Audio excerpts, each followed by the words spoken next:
وأمر كل من أسلم بالإسلام بالبعث ويشترط لنفع الإسلام في الآخرة مع مر تصديق القلب بوحدانية الله تعالى رسوله وكتبه واليوم الآخر فأن يعتقد هذا ولم يأتي بما مر لم يكن مؤمنا وإن أتى به بلا اعتقاد ترتب عليه الحكم الدنيوي ظاهر.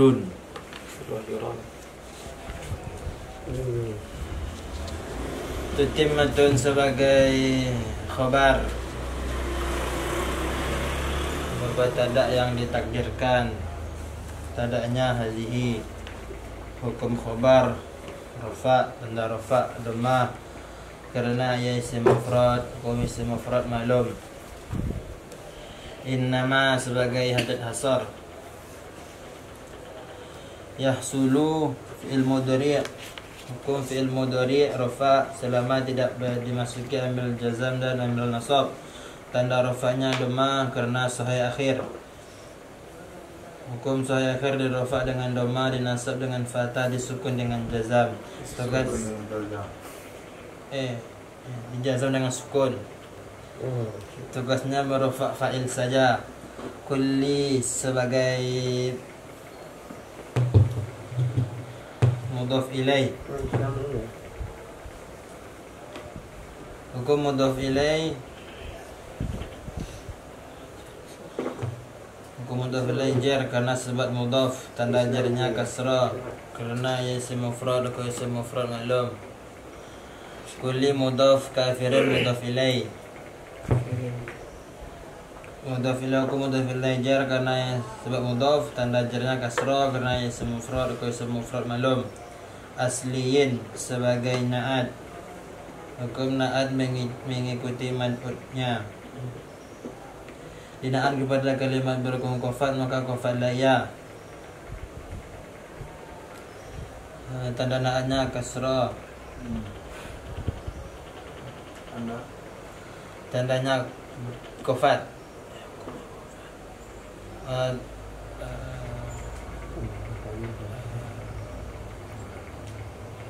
Tanda qafat, tanda qafatnya kasrah karena ya isim mufrad, isim mufrad maklum.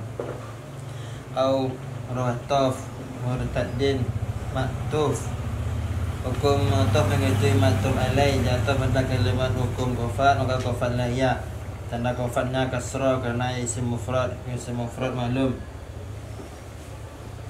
Bi huruf jar talaffuzi sebagai majrur dengan sebab bi, tanda jarnya kasrah karena isim mufrad atau isim mufrad maklum. Bi huruf jar syahadataini majrur dengan sebab bi, tandanya kasrah karena isim tasniyah. Tanda jarnya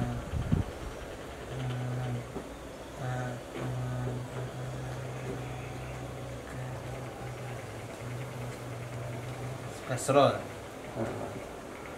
Boleh hukum tas bom misil ya. Lagi apa nih? Isim tasniyah dirofa dengan alif, dinasab dengan ya, diqafat dengan ya.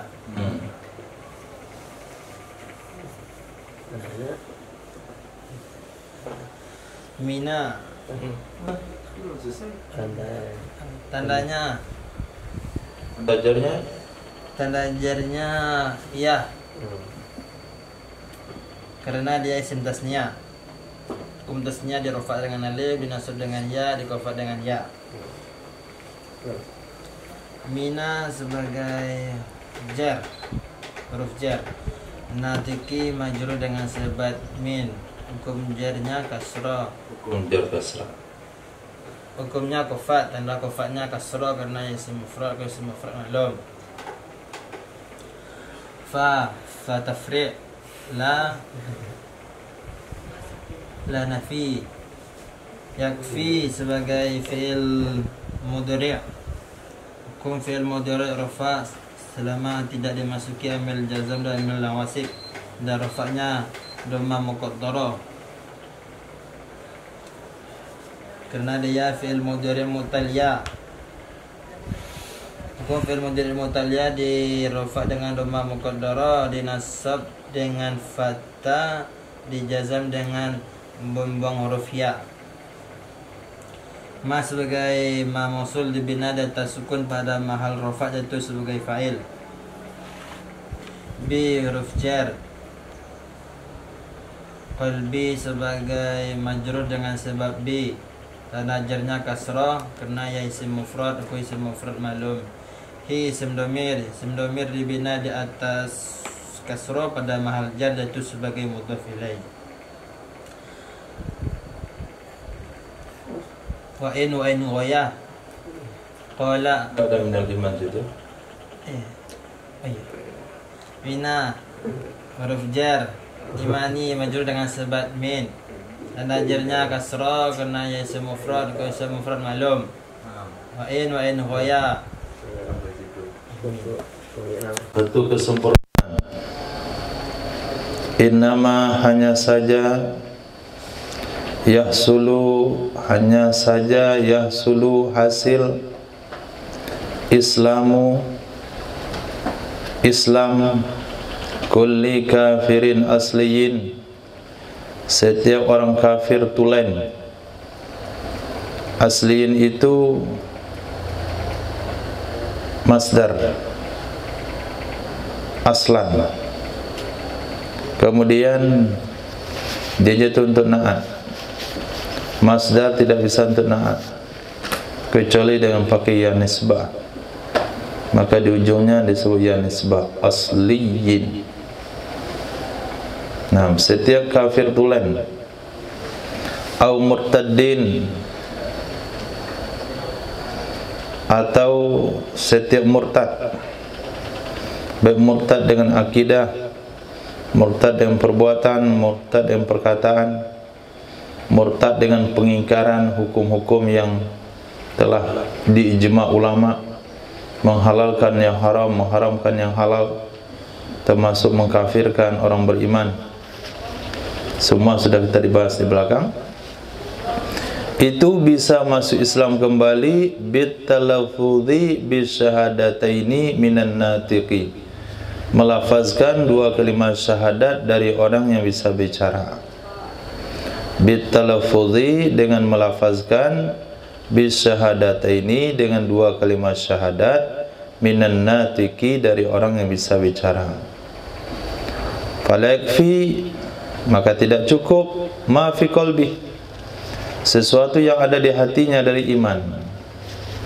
Hatinya sudah percaya kepada Allah, sudah ada iman di hati, seperti orang-orang non-muslim yang menemukan penemuan-penemuan yang menggugah keyakinannya kepada Islam, hanya sebatas yakin tapi belum mengucapkan dua kalimat syahadat, maka Islamnya belum sah.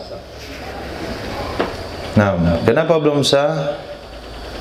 Karena Nabi bersabda, umirtu an uqatilan nas hatta yashhada. Yashhada, syahida, yashhadu, syahada, itu pakai lidah, bukan pakai hati. Wa in qala bil Ghazali, walaupun berpendapat dengannya oleh Imam Ghazali, walaupun berpendapat dengannya apa? Walaupun berpendapat dengannya cukup oleh Imam Ghazali. Kata Imam Ghazali, cukup iman di hati, enggak perlu dilafazkan. Jadi walaupun Imam Ghazali pendapat begitu, tetap jumhur ulama mengatakan tidak.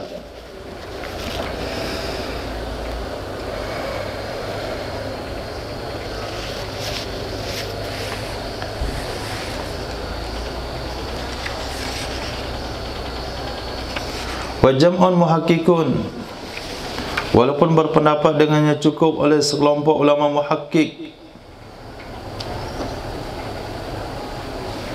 walaupun berpendapat dengannya cukup oleh sekelompok ulama muhakkik, tetap fatwa daripada Imam Az-Zainuddin Al-Malibari.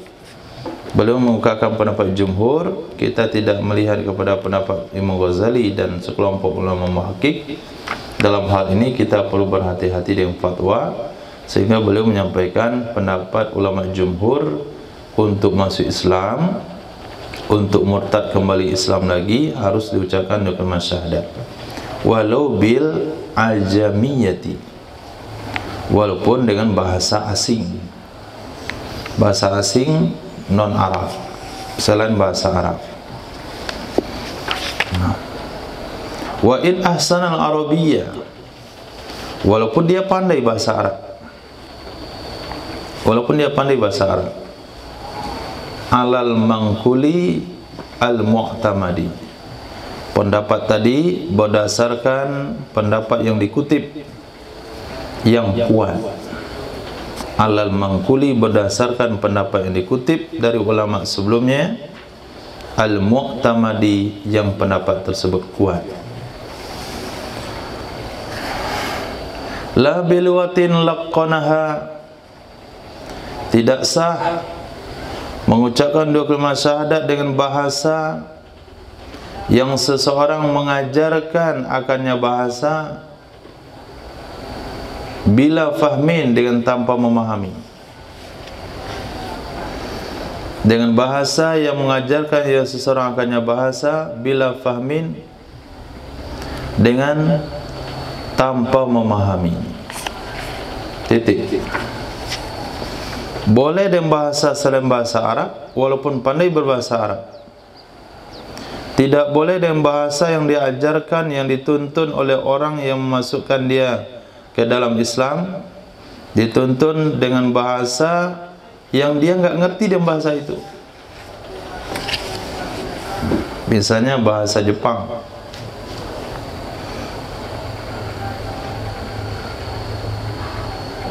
Apa dua kalimat syahadat bahasa Jepang? Dah belajar kemarin? Apa? Dah lupa?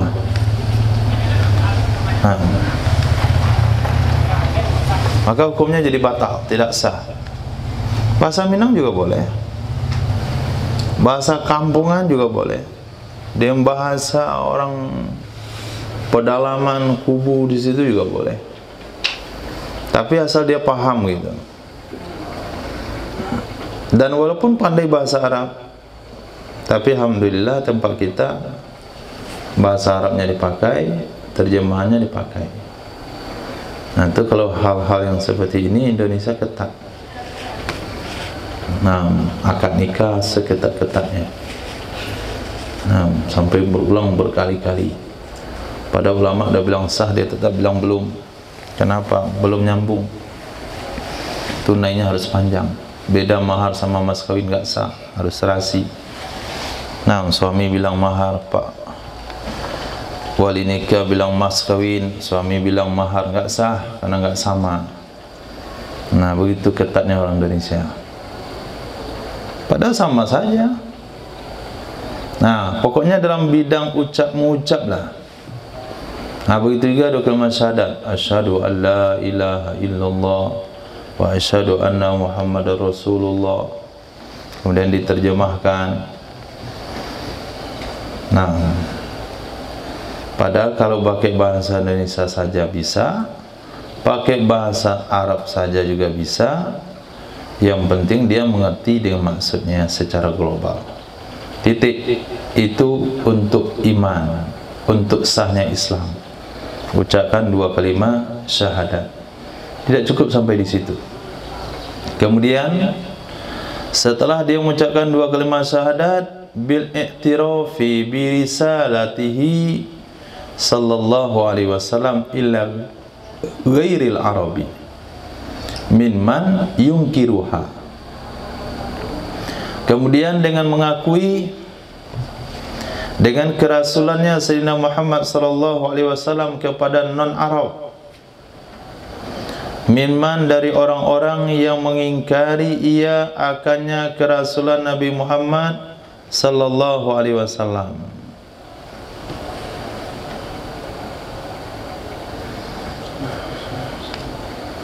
Fayazidul Isawi minal Yahudi Muhammadur Rasulullah ila jami'il khalqi. Nah, maka menambahkan oleh orang yang mengikuti Nabi Isa dari bangsa Yahudi, yaitu kalimat Muhammadur Rasulullah ila jami'il khalqi. Nabi Muhammad adalah utusan Allah kepada seluruh makhluk. Karena menurut musannaf, Isawi ini pengikut Nabi Isa dari bangsa Yahudi itu tidak mengakui kenabian Nabi Muhammad. Nah, termasuk Yahudi juga Musawi, baik Isawi maupun Musawi, pengikut Nabi Isa, pengikut Nabi Musa, itu kan Yahudi semua, Bani Israel. Nabi Isa Bani Israel, Bani Israel.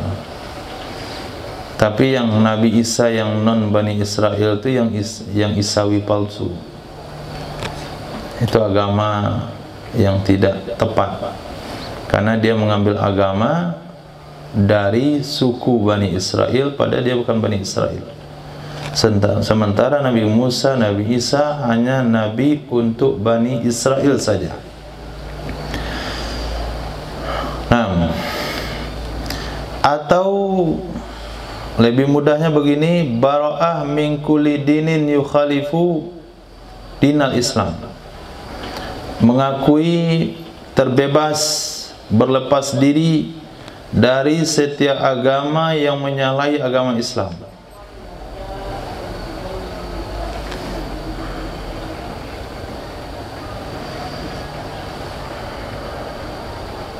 Atau dengan mengakui bara'ah, membebaskan diri dari setiap ajaran yang berbeda dengan agama Islam. Kalau demikian adanya, fayazidul musyrik, maka akan menambah oleh orang musyrik, kafartu bima kuntu asraktu bih, aku hari ini mengingkari dengan sesuatu yang adalah aku dulu, aku berbuat syirik dengannya, aku mensekutukan Allah dengannya.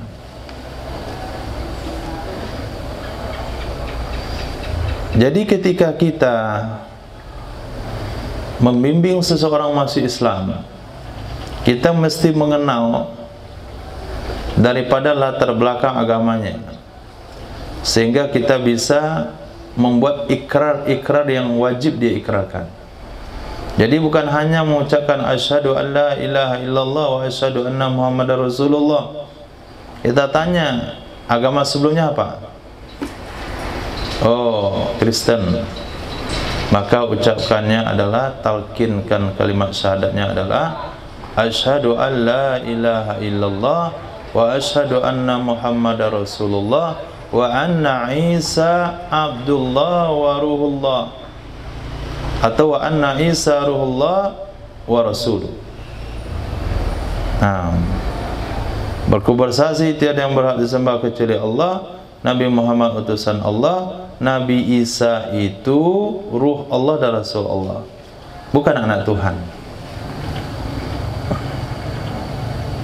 Oh, misalnya dia musyrik, ya kalau hari ini banyak yang musyrik, karena secara pandangan Islam itu Kristen masuk kategori musyrik. Nah, Yahudi masuk kategori musyrik karena dia mensekutukan Allah, mengakui ada Tuhan selain Allah, yaitu Tuhan ayah, Tuhan mak, Tuhan anak. Nah, Yahudi mengatakan Nabi Uzair Tuhan, anak Allah. Jadi masuk kategori musyrik. Maka dia harus ucapkan kafartu bima kuntu asyraktu bih, aku mengingkari dengan apa saja yang dulu aku sekutukan Allah dengannya. Dan untuk syarat sahnya Islam biruju'ihi anil i'tiqadil ladzi irtadda bisababi, dengan cara kembalinya seseorang dari keyakinan yang dia murtad dengan sebabnya keyakinan.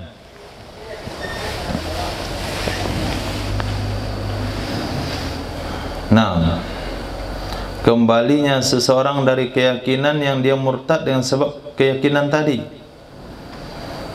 Misalnya contoh sebelumnya, dia kafir asbab mengingkari Al-Quran, maka dia harus mengatakan saya rujuk daripada pernyataan saya mengingkari surah An-Nas dari Quran. Tadinya dia murtad asbab tidak mengakui kerasulan Nabi Musa, maka dia harus katakan saya rujuk dari pernyataan dan keyakinan saya dari Nabi Musa itu bukan Rasul, dan saya mengakui Nabi Musa adalah Rasul Allah. Yang seperti yang kita bahas kemarin, banyak contoh-contoh yang dibuat oleh musannif menghalalkan yang haram, mengharamkan yang halal. Tadi dia murtad asbab mengatakan jual beli haram, maka dia harus menarik pernyataannya, dia harus mengakui bahasanya jual beli itu dihalalkan. Nah, secara kesimpulan, orang-orang murtad dari karena keyakinan yang dia, maka dia harus rujuk, artinya kembali kepada membenarkan keyakinan yang dia bantah itu sesuai dengan Islam. Wa min jahlil qudha anna man idda'a alaihi indahum biridda aw ja'ahum yatlubul hukma bi islami yaquluna lahu talaffaz bima qulta. Nah, talaffaz bima qulta wa hadha ghaltun fahish. Di antara kebodohan para qadhi, di antara kebodohan para qadhi min tab'id anna man idda'a alaihi, sesungguhnya orang-orang idda'a alaihi atau uddu'i alaihi, bina ma'ruf boleh, bina majhul boleh. Kalau bina ma'ruf kita harus kembalikan dhamir idda'a kepada seseorang. Sesungguhnya seseorang yang menuduhkan oleh orang lain di atasnya. Jadi idda'a itu orang lain. Sesungguhnya seseorang yang menuduhkan oleh orang lain di atas orang tersebut, indahum di sisinya qadhi, dengan murtad.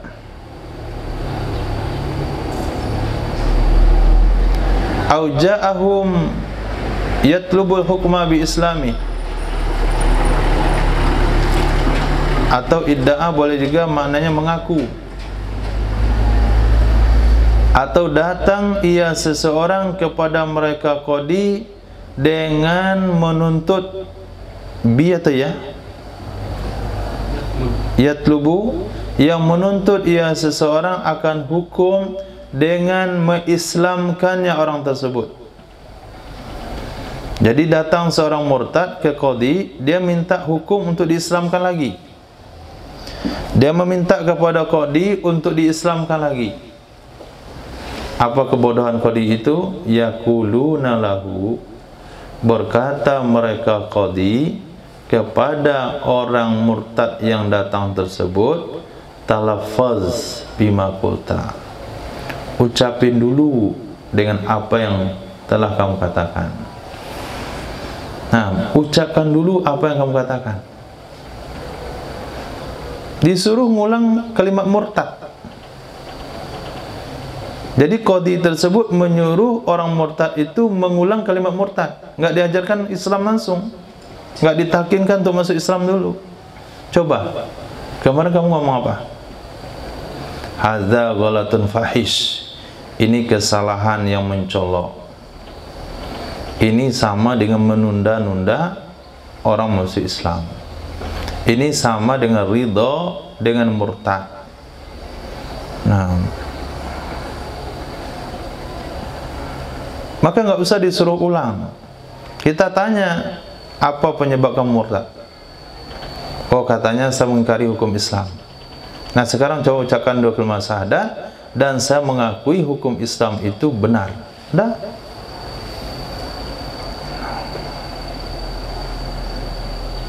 Faqad qala Imam Syafi'i radhiyallahu an. Maka sungguh telah berkata oleh Imam Syafi'i radhiyallahu an, idza da'a ala rajulin annahu tarda wa huwa muslim lam yaksif anil hal. Lam yaksif, lam aksif anil hal. Wa qultu lahu qul asyhadu an la ilaha illallah wa asyhadu anna muhammadar rasulullah wa annaka bari'un min kulli dinin yukhalifu dinal Islam. Sungguh berkata Imam Syafi'i radhiyallahu an, idza da'a alayya rajulun annahu irtadda, idda'a alayya, bukan ala tapi alayya, apabila mengaku kepada saya, idza da'a, apabila mengaku alayya kepada saya, rajulun oleh seseorang, annahu irtadda, sesungguh dia telah murtad, wa huwa muslim, padahal dia orang Islam, lam aksif anil hal, niscaya aku tidak akan mencari tahu tentang keadaan, niscaya aku tidak akan membuka dari keadaan tersebut, aku tidak akan menyelidiki kenapa kamu murtad, apa yang kamu katakan.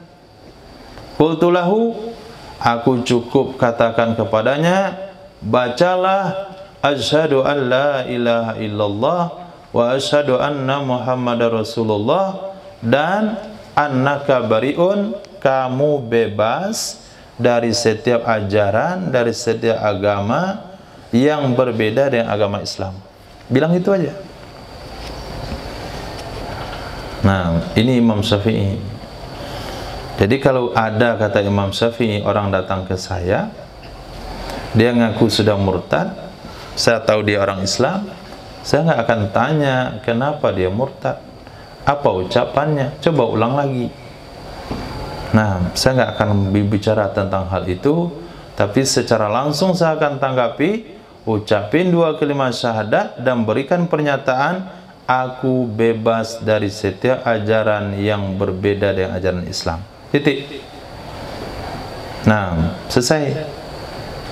Maka berdasarkan perkataan Imam Syafi'i itulah Imam Zainuddin Al-Malibari mengatakan bodoh kepada qadhi kalau ada orang mengaku di hadapannya dia murtad, lalu qadhi itu talaffaz bima qulta. Coba ngomong dulu apa yang kemarin kamu ucapin. Nah, tertundalah Islamnya. Kalau dia mati waktu itu, matilah dia karena murtad. Siapa penyebabnya? Nah, qadhi yang bodoh tadi. Kenapa menunda-nunda Islamnya seseorang? Langsung aja diajarin, jangan ditanya kenapa dan kenapa. Nah, kita ulang kembali.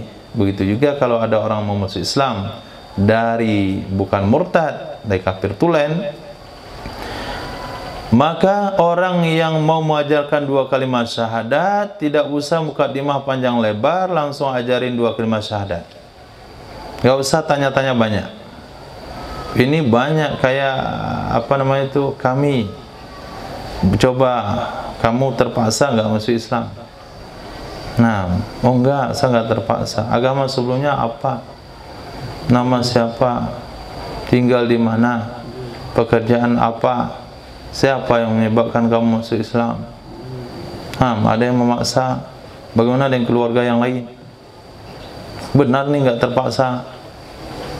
Tanya begitu. Pas cabut nyawanya, mati dia dalam keadaan kafir, maka yang menanya-nanya tadi itu dianggap juga sudah murtad. Nah, ridho bil kufri kufrun. Nah, langsung diajarkan, jangan ditanya-tanya. Nanti selesai diajarkan baru boleh perkenalan. Suruh dia ngomong di depan. Apa motivasinya masuk Islam? Apa penyebabnya? Setelah diajarkan Islam. Qala Syekhuna yu'khadhu min takririhi radhiyallahu an lafzu asyhadu an la asyhadu annahu la budda minhu fi sihhatil Islam. Dipahami daripada takrirnya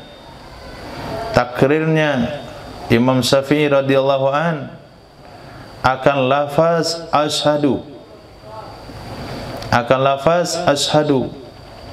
takrir atau takrir? Pasti takrir. Karrara yukarriru takrir, mengulang. Qarrara yukarriru taqrir, menetapkan. Kalau pakai kaf artinya tetap. Idza takarrara qarrara, apabila diulang-ulang maka dia akan tetap. Qarrara, takrir, mengulang. Betul Imam Syafi'i mengulang lafaz asyhadu? Ya? Asyhadu an la ilaha illallah wa asyhadu. Nah, dipahami daripada mengulangnya Imam Syafi'i radhiyallahu an akan lafaz asyhadu,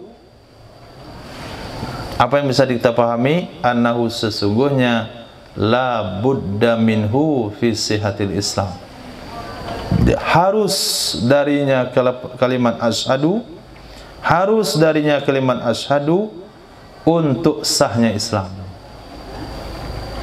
Jadi untuk masuk Islam enggak cukup dengan la ilaha illallah Muhammadur Rasulullah. La ilaha illallah itu untuk orang Islam yang sakaratil maut. Man kana akhiru kalami la ilaha illallah dakhalal jannah.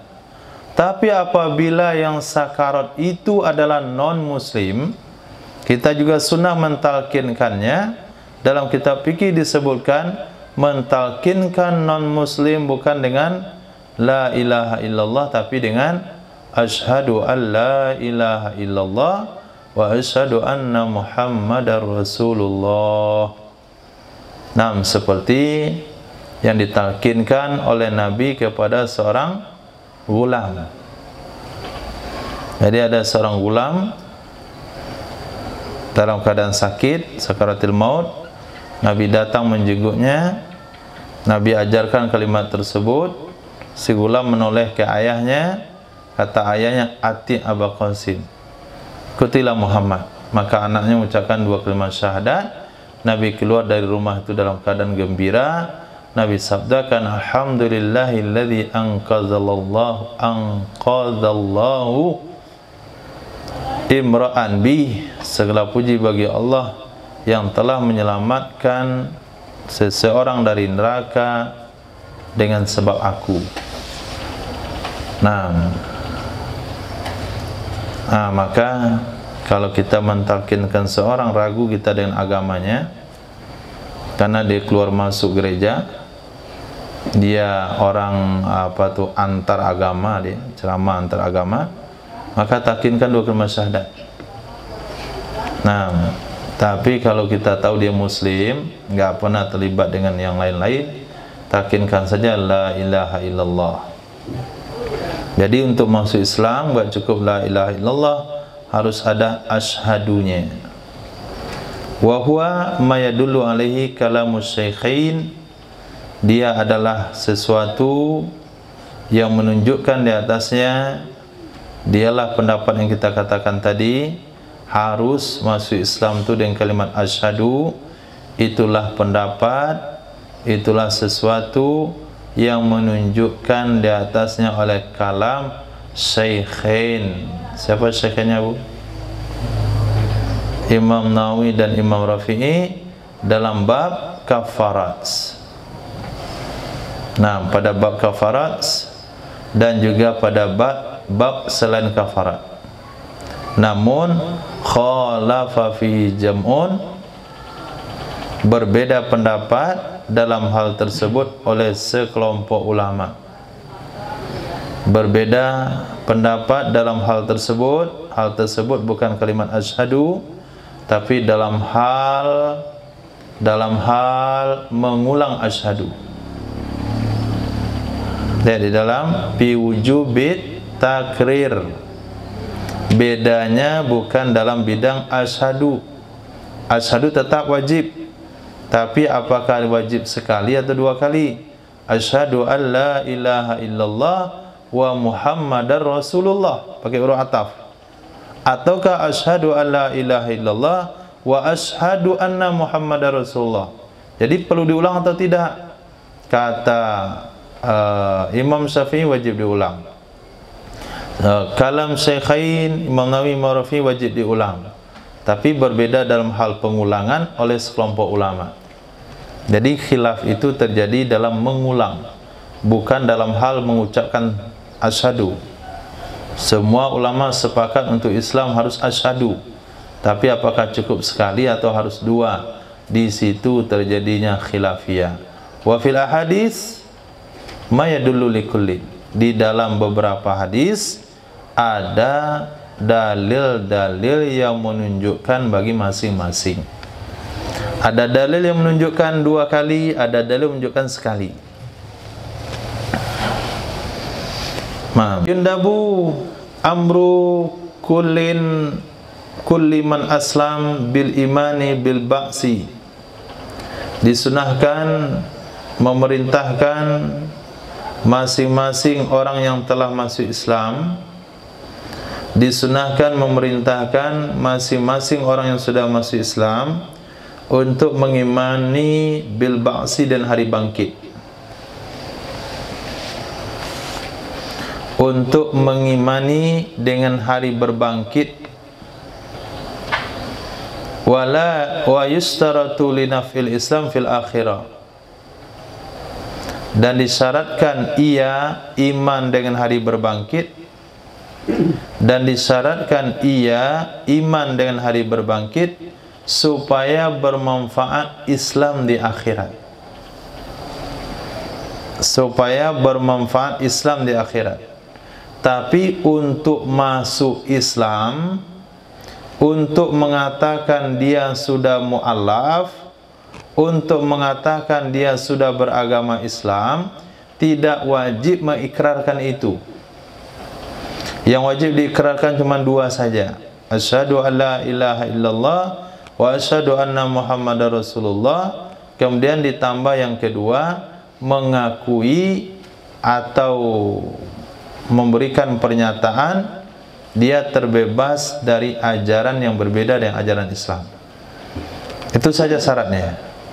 Nah, dalam hal ini bagi orang yang membimbing orang untuk masuk Islam, dianjurkan untuk mentalkin orang yang masuk Islam itu mengikrarkan iman dengan hari berbangkit. Aku bersaksi tiada Tuhan yang berhak disembah kecuali Allah. Nabi Muhammad adalah utusan Allah, dan aku berlepas diri dari setiap ajaran yang aku anut selama ini yang bertentangan dengan Islam, dan aku meyakini adanya hari kehidupan setelah kematian. Nah, sunnah untuk menambah itu. Tapi supaya Islam bisa berguna di akhirat, maka iman dengan hari berbangkit itu harus ada, wajib. Tapi kalau dia mengucapkan dua kalimat syahadat, lalu dia tetap tidak meyakini adanya hari berbangkit setelah kematian, maka imannya di akhirat tidak berguna. Nah, nggak ada manfaat imannya. Tapi untuk hukum dunia ada cukup. Nah, untuk legalitas sudah cukup. Pernyataan awal itu dua yang tadi saja. Dua kalimat syahadat, kemudian pernyataan bebas pada ajaran-ajaran sebelumnya yang dianut. Selesai. Ma'ama marrah, beserta pembahasan yang telah lalu, tasdiqul qalbi biwahdaniyatillahi ta'ala, membenarkan oleh hati dengan keesaan Allah Subhanahu wa ta'ala. Itu juga sunnah ditalkinkan. Saya meyakini bahasanya Allah itu tunggal, tidak beranak dan tidak diperanakkan. Kemudian membenarkan seluruh rasulnya, dan saya mengikrarkan seluruh para rasul itu benar adanya. Wa kutubihi, dan kitab-kitabnya. Semakini semua kitab-kitab Taurat, Injil, Zabur, Quran dan Suhuf itu semuanya benar. Dan hari akhirat, hari kiamat. Nah, ini sunnah ditambah oleh si pembimbing orang dalam memasukkan ke dalam Islam. Sunnah untuk ditambahkan hal-hal seperti itu. Fa in ya'taqada hadza wa lam ya'ti bima marra lam yakun mu'minan. Maka jika meyakini ia seseorang akan ini, jadi ternyata orang non muslim ini yakin hal itu, yakin semua rasul benar, yakin semua kitab benar, yakin hari akhirat itu ada, yakin hari berbangkit, yakin Allah itu esa, tapi dia tidak melakukan apa yang telah lalu, yaitu dua kalimat syahadat, asyhadu an la ilaha illallah wa asyhadu anna muhammadar rasulullah, lam yakun mu'minan, maka dia tidak jadi orang beriman. Nah, maka dia tidak akan jadi orang beriman.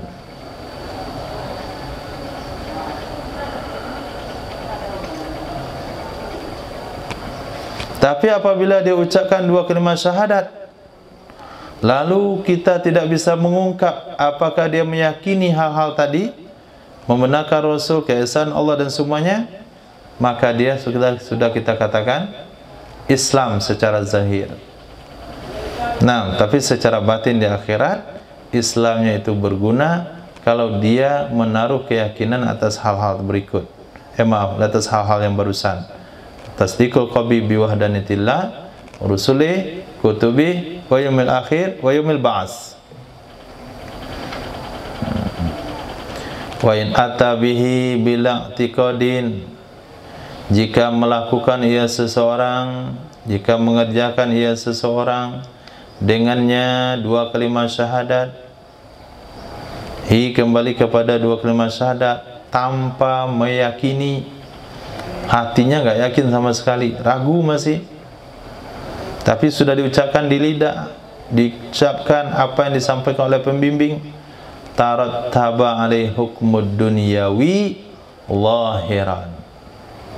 Nah, tersusun di atasnya seseorang oleh hukum duniawi secara zahir, maka kita akan memberlakukan dia di dunia ini secara zahir seperti hukum Islam. Nah, kita akan bayarkan zakat kepadanya kalau dia fakir miskin, kita akan minta dia untuk sholat, kita minta untuk bayar zakat fitrah, kita minta untuk puasa. Kalau dia jadi imam, kita mau jadi makmumnya, kalau muazzin kita mau datang. Pokoknya berlaku kepadanya hukum Islam. Dan kalau dia melamar wanita Islam, maka kita boleh menikahkan kepadanya. Kenapa? Nabi bersabda, nahnu nahkumu bidzawahir wallahu yatawallas sarair. Kita menghukum di luarnya saja. Kalau dia sudah ucapkan dua kalimat syahadat berarti muslim. Soal akidah dan keyakinannya yang sesungguhnya kita tidak boleh mencurigai, seperti tindakan Sayyidina Usama bin Zaid yang membunuh orang mengucapkan kalimat la ilaha illallah karena menduga dia mengucapkannya karena terdesak, takut mati dalam perang. Dan itu dimarahi oleh Nabi SAW, sehingga Nabi sabdakan, asyaqaqta an qalbi hatta ta'lama aqalaha amla, apakah kamu sudah belah hatinya, apakah dia ucapkan dari dalam hati atau tidak.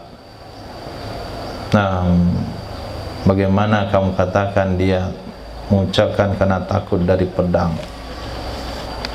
Nah, yang seperti itu pun tidak boleh.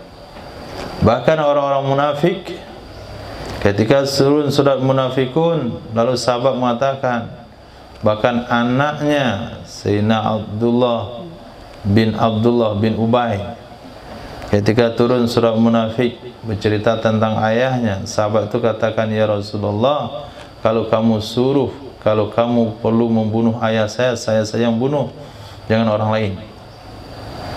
Nah, Lalu sahabat katakan, bagaimana kalau kita tidak bunuh saja orang-orang munafik itu? Sudah jelas itu munafik. Sahabat mengajak untuk membunuhnya. Apa kata Nabi? Nanti orang-orang di luar Islam mengatakan sahabat Muhammad telah membunuh kawan-kawannya. Karena orangnya sama salat ke masjid, ikut musyawarah, dimintain pendapat oleh Nabi, dimintain pendapat. Nah, pendapat ketika perang Uhud, Abdullah bin Ubay dapat dihargai oleh Nabi pendapatnya. Kita bertahan di dalam atau menyerang keluar?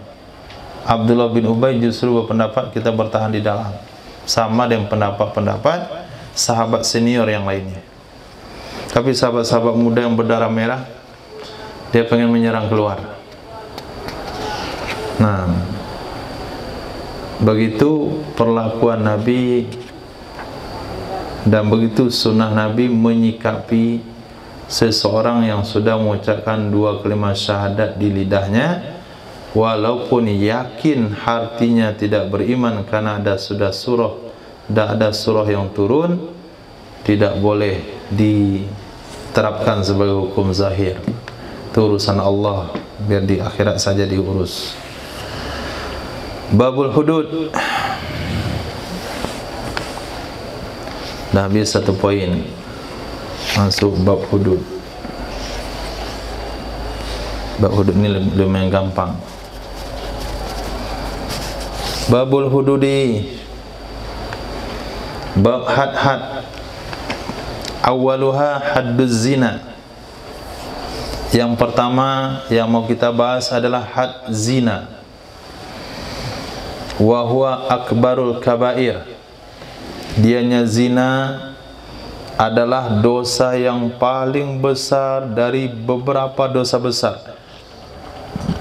Wa huwa, dianya zina, akbaru, dosa yang paling besar, al-kabair, dari beberapa dosa besar. Ba'dal qatsli, urutannya setelah pembunuhan. Kalau enggak salah Imam Az-Zahabi juga mengurutkannya dalam kitab beliau seperti itu. Pertama isyraku billah, kemudian zina, kemudian membunuh. Pendapat yang kedua tidak, dia muqaddam alaih. Dianya pembunuhan itu didahulukan atas zina. Jadi dosa besar nomor 2 itu membunuh. Nah, setelahnya zina urutan ketiga. Jadi khilafiyah ulama dalam menempatkan urutannya.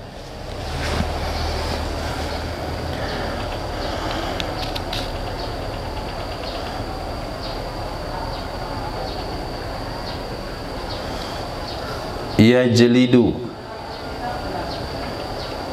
fajlidu kulla wahidatin minhuma mi'ata jaldah. Fajlidu, kalau fajlidu berarti dari fi'il madhinya ajlada yujlidu ijlad. Kalau ayat menggunakan ajlidu, fajlidu, bukan ajlada. Fajlidu, fajlidu berarti hamzah wasal, bukan dari ajlada, berarti dari jalada yajlidu. Maka fi'il bacanya di sini yajlidu.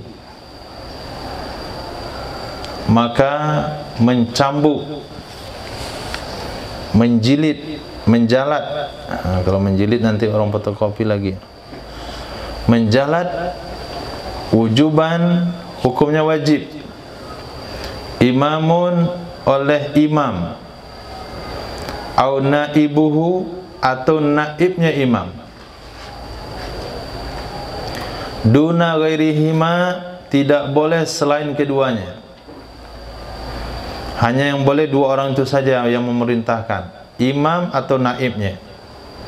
Khilaf bagi imam qafal. Kalau imam qafal siapa saja bisa melakukan.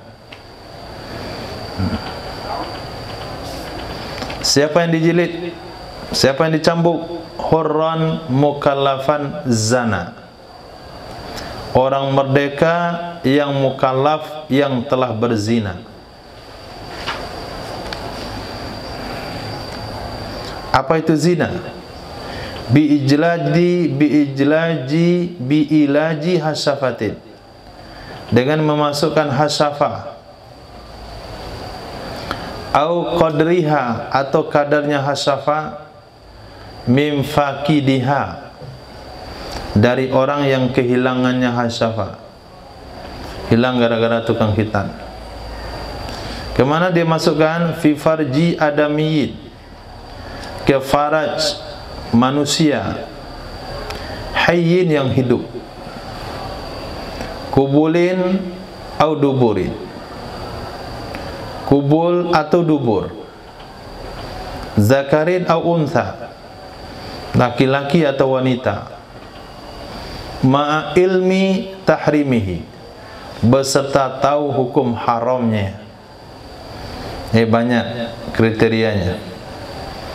Yang dicambuk 100 kali ketika berzina, itu syaratnya harusnya orangnya merdeka, mukallaf, dan tahu hukumnya haram. 3 syarat. Nah, dianggap zina sudah dianggap sebuah zina kalau ada seorang laki-laki memasukkan hasyafah atau kadarnya, kalau dia hasyafahnya nggak ada, ke farad manusia. Nah, farad manusia, kata farad bisa digunakan untuk kubul dan dubur. Kenapa dikatakan adamiyin bukan untha? Karena kepada dubur laki-laki pun itu dianggap zina. Nah, luti, nah, pelaku liwat, itu juga zina. Tapi kalau ke dubur kucing misalnya, maka dia nggak dijilid, tapi dia akan ditakzir. Takzirnya boleh dicambuk 30 kali, boleh juga diarak sepanjang kampung. Nah, suruh dia pakai celana di atas pusar di bawah lutut, kemudian suruh pakai sendal beda warna, atau kalau bukan sendal dari upih dia, upih, kelopak pinang. Nah, kemudian gantungkan botol aqua di lehernya, kemudian ditulis di punggungnya, suami kucing. Nah, sepanjang kampung, darat dengan gendang. Nah, itu namanya takzir. Tapi kalau manusia, itu sudah masuk kategori zina. Bi farjin adamiyin, yang hidup, maka tidak ada hukum rajam kepada orang menzinai mayat. Cerita penggali kubur, bukan penggali, pembongkar kubur, dia curi kain kafannya, dia gauli mayatnya, maka dia tidak dicambuk, ditakzir, karena syaratnya adalah farad manusia yang hidup.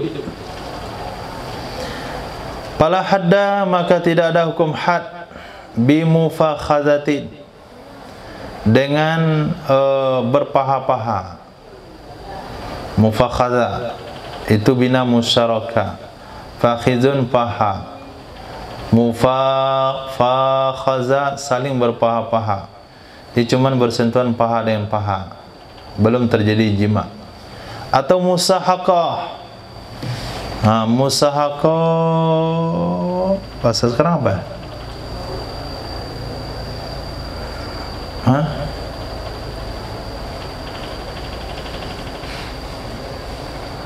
Wanita dan wanita? Lesbian. Nah, maka kalau ada wanita-wanita, wanita dan wanita, wanita suka wanita, lalu mereka lesbian, maka dia tidak dicambuk. Kenapa nggak dicambuk? Karena tidak ada zakar yang masuk.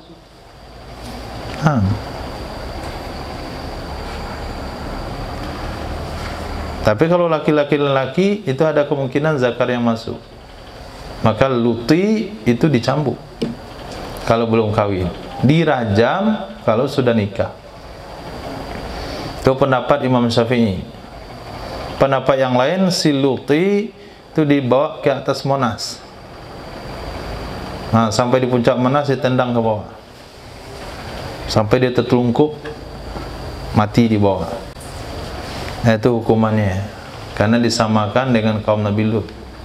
Karena kaum Nabi Lut itu diangkat oleh malaikat Jibril ke atas, kemudian ditelungkupkan ke bawah. Maka kata mereka, hukumannya bagi luti itu dibawa ke puncak gunung, kemudian dilempar ke bawah. Nah, itu yang hukum sadisnya. Maka tidak ada hukum had dengan mufakhaza, tidak ada hukum had dengan musahaqah, tidak ada hukum had istimna biyadi nafsih. Nah, istimna dengan tangan dia sendiri itu enggak dihad, tapi ditakzir. Nah, atau tangan selain halilati, tangan selain wanita yang halal baginya. Wanita yang halal baginya ada dua. Pertama istrinya, yang kedua budak wanitanya. Kalau dia istimna, mengeluarkan mani dengan tangan istrinya, dengan tangan budak wanitanya, maka tidak ada had. Bukan tidak ada had, maka tidak dosa. Nah, sehingga enggak ada hukumnya. Tapi apabila dia mengeluarkan mani dengan tangannya sendiri atau dengan tangan selain istri dan budak sahayanya, apakah itu tangan monyet atau tangan kawannya atau tangan orang mati atau tangan-tangan atau tangan pintu, nah, maka tidak ada hukum had karena tidak kategori zina. Tetapi yu'azzaru fa'ilu dzalik, akan ditakzir pelaku demikian. Nah, tentu kalau terbukti, maka pemerintah harus ambil tindakan. Maka setiap pagi ada aja yang lewat ditakzir. Nah, itu kalau hukum Islam berlaku. Tentu kalau berlaku sekali, orang lain tidak akan pernah mengulanginya. Wa yukrahu binahwi yadiha katamkiniha minal abasi bidzakarih hatta yanzila li'annahu fi ma'nal azal. Dan dimakruhkan istimna dengan seumpama tangannya halilah. Kalau sekarang halilah itu bisa diartikan istri saja. Sebetulnya halilah maknanya wanita yang halal digauli. Dan dimakruhkan ia istimna dengan seumpama tangannya halilah sama dengan tamkinnya, sama dengan tamkinnya wanita minal abas, dari bermain-main, bizakarih, dengan zakarnya suami sampai inzal. Li'annahu fi ma'nal azli, karena sesungguhnya itu masuk kategori azal. Karena itu masuk dalam kategori azal. Safirullah, apa itu azal?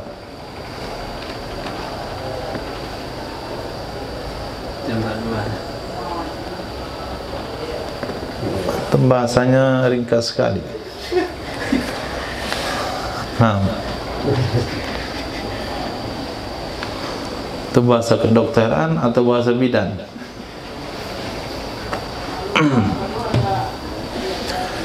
Jadi ketika seorang suami atau seorang istri tamkin kepada suaminya hanya dengan abas atau la'ab, bil abasi wa la'ab bidzakari, maka itu hukumnya juga makruh, karena itu semakna dengan azal. Titik. Kemudian ataf lagi ke belakang, tidak ada hukum had Fala hadda, tidak ada hukum had bi ilajin fi farji bahimati, dengan memasukkan zakar ke dalam farad hewan, au mayyitin, atau farad orang mati. Wala yajibu zabhul bahima al-ma'kula, tidak wajib menyembelih hewan yang dimakan dagingnya. Tidak wajib menyembelih hewan yang dimakan dagingnya. Apa maksudnya? Hewan yang dimakan dagingnya yang sudah digauli oleh manusia, itu tidak wajib disembelih. Khilaf bagi ulama yang mewaham padanya, karena ada hadis Nabi yang berbunyi, man ata bahimatan faqtuluhu waqtulul bahimah, orang yang menggauli hewan ternak, bunuhlah orangnya dan bunuhlah hewan ternaknya. Nabi gunakan bahasa bunuh. Kalau digunakan bahasa bunuh, berarti hewan ternaknya tidak halal dimakan dagingnya, karena bahasanya bunuh. Tapi kalau bahasanya sembelih, berarti masih bisa dimakan. Nah, berdasarkan hadis itulah sekelompok ulama mewaham kalau ada hewan ternak digauli oleh manusia, manusianya ditakzir, hewan ternaknya tidak wajib disembelih. Itu waham. Kenapa waham? Karena banyak beberapa hadis yang bertentangan dengan hadis ini. Kalau melihat zahir hadis yang kita baca tadi di dalam dimuat oleh musannaf, itu orang yang menggauli hewan ternak dibunuh harusnya. Dibunuh hukum mati. Tapi tidak ada ulama mengatakan hukum mati. Tidak memakai hadis ini menjadi standar hukum, karena ada beberapa hadis yang lain. Nah, kita tentu nggak tahu. Nah, inilah kita pentingnya bermazhab. Kalau kita baca hadis itu, oh ribet urusan. Kalau ada orang menggauli ayam, dia dibunuh, ayamnya juga dibunuh, ada hadisnya. Tapi ada nggak ulama mengatakan itu wajib? Ternyata dalam mazhab Imam Syafi'i yang kita baca, kalau ada seseorang menggauli hewan ternak, orangnya tidak boleh dihad. Nah, tidak boleh dicambuk kalau dia belum menikah, tidak boleh dirajam kalau dia sudah menikah, hanya ditakzir saja. Berarti hadis tadi tidak diamalkan oleh ulama, tidak dijadikan dasar hukum. Kemudian hewan ternaknya tidak wajib juga disembelih. Nah, tidak wajib disembelih. Tapi sebagian ulama berpandangan wajib disembelih. Itu apa? Supaya tidak terjadi lahirnya hewan subhat. Nah, itu alasannya. Kalaulah sekiranya nanti beberapa bulan kambing itu atau sapi itu melahirkan anak, itu anak siapa? Hah? Boleh nggak dimakan? Idza jatama'a janibul halal wa janibul haram, gulibatil haram. Apabila terkumpul sisi halal dan sisi haram, sisi halalnya induknya sapi, sisi haramnya bapaknya manusia, maka lahirlah anak. Nah, sama namanya, sama. Jenis sapi ini beda nih, ini jenis sama, sapi manusia. Nah, ternyata sapi itu betina, nanti digauli oleh sapi lain, lahir lagi anak. Boleh nggak dimakan anaknya itu? Nggak boleh juga, karena emaknya haram. Nah, daripada ribet urusannya sampai satu kampung itu jadi bingung makan sapi, ini jangan-jangan sapi yang keturunan si fulan ya. Nah, kan ribet jadinya. Nah, kata musannaf, sembelih saja. Jadi kita sembelih saja sapinya, hewannya kita makan. Jadi hukum setelahnya itu putus, nggak lahir kita tidak membuka peluang munculnya hukum-hukum syubhat. Nah, itu pertimbangannya. Wa innama yujladu min dzakarin.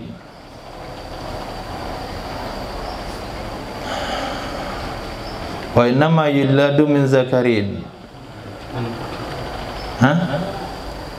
Oman. Wa innama yujladu man dzukira mi'atun minal jaldat. Hanya saja dicambuk orang-orang yang telah disebutkan, man dzukira orang telah disebutkan, yaitu merdeka, mukallaf, merdeka, mukallaf, dan hukumnya, dan dia tahu hukumnya haram. Mi'atun 100 kali dari cambukan. Nah, dicambuk dia 100 kali. Kemudian yuwarrabu aman, diasingkan selama setahun. Wilaan beriring-iring 100 tahun full. Enggak boleh 6 bulan kemudian balik kampung dikirim lagi, enggak boleh. Harus setahun full. Limasafati qasrin, jarak masafah qasar.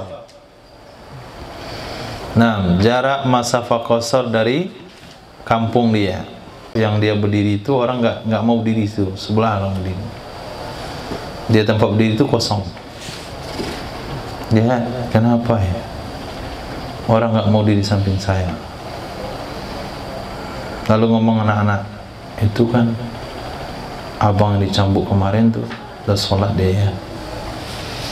Nah, pas dia duluan datang ke masjid, azan dia. Akhirnya biasa jamaah ada, karena dia azan nggak jadi orang sholat. Apalagi dia jadi imam.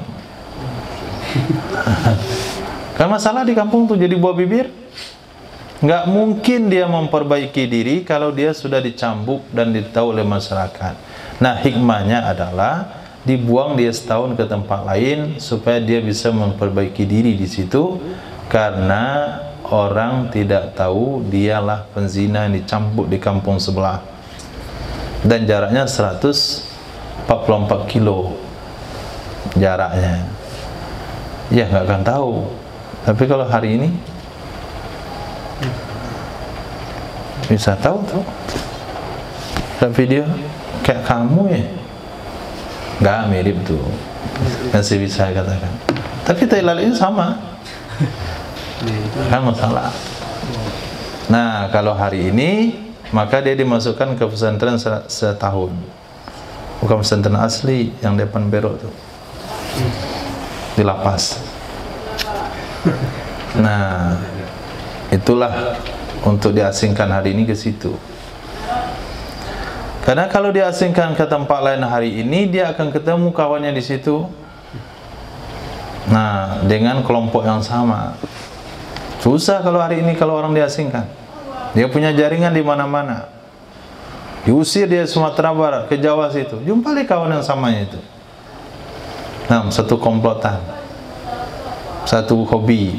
Maka solusinya hari ini bukan diasingkan setahun, tapi dipenjarakan setahun.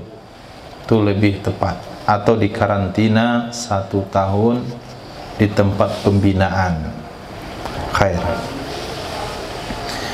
Dicambuk 100 kali ingkanal wati'u, apabila adalah laki-laki yang menggauli, awil mautu'atu, atau wanita yang digauli, hurran bikran, orang merdeka yang perawan.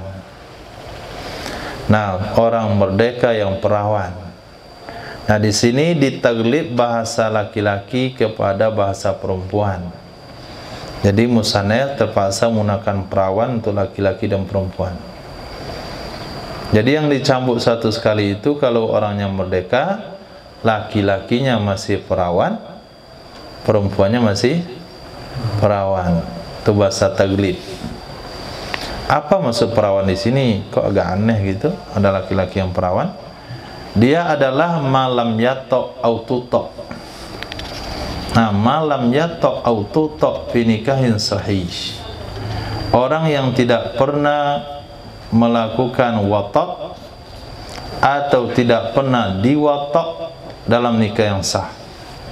Itu makna bikran. Nah, orang yang tidak pernah mewatok dan tidak pernah diwatok dalam nikah yang sah. La in zana ma'azanni halin. Tidak dihukum, tidak dihad jika berzina ia seseorang beserta menduga halal, beserta dugaan halal. Bi'anid da'ahu, dengan bahwa mengakui ia akannya dugaan. Kenapa kamu berzina? Saya kira halal-halal aja. Nah, kalau dia katakan dia berzina karena menganggap zina itu halal, maka dia nggak dicambuk. Kalau begitu bisa saja berarti, biar nggak dicambuk kita katakannya zina itu halal. Enggak, bukan untuk setiap orang. Nah, hal itu bisa membebaskan bukan untuk setiap orang. Untuk siapa saja? Wa qad qaruba ahdu bil Islam. Sungguh dekat masanya masuk Islam. Sungguh baru saja atau masih dekat masanya memeluk Islam. Dia baru Islam 3 hari. Dia katakan zina halal, kita terima. Tapi kalau dia bertahun-tahun dalam Islam dikatakan zina halal, tetap aja kita cambuk dia.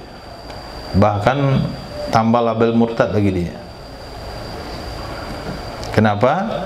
Karena orang yang sudah lama dalam Islam mengetahui zina itu haram, itu perkara doruri. Nah, pasti semua orang tahu. Atau ba'udah an ahli, dia tinggal jauh dari penganutnya Islam. Dia tinggal jauh dari ahlinya halal haram. Satu kampung nggak tahu hukum Islam, sehingga kampung itu mengatakan zina halal. Lalu kita datang ke situ, lalu ada yang berzina, ditegakkan hukum, dia katakan kami menganggap selama ini zina halal, maka orang itu tidak boleh dihukum. Karena syaratnya adalah mukallaf, merdeka, tahu dengan hukumnya haram. Au ma'a tahlili alimin, tidak dihukum had beserta ada penghalalan dari orang yang tahu.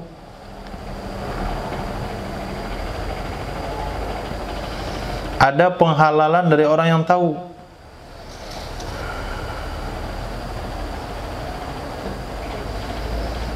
Dia tidak tahu hukum zina itu halal. Dia tidak tahu hukum zina itu dia tidak tahu hukum zina itu haram. Atau dia tahu zina hukumnya haram, tapi di kampung dia ada seorang ulama yang menghalalkan. Nah, apa ceritanya itu? Ada pernah kejadian nih? Hah? Ada kejadiannya? Ada?